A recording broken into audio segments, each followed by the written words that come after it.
Hello there. So today I want to talk to you about a pinch tool. And before we're gonna get started, I just gonna start my 2D. I want to get more working space, and the pinch tool help the draping simulation or help you during the draping simulation.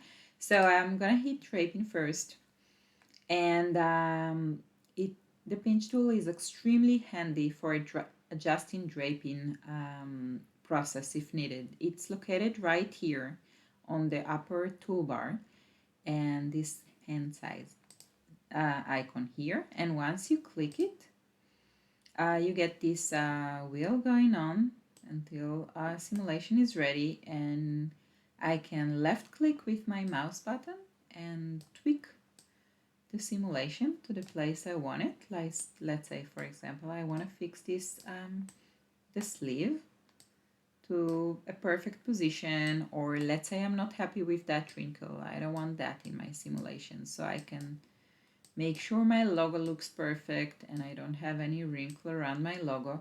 And once you're happy with the position you've made,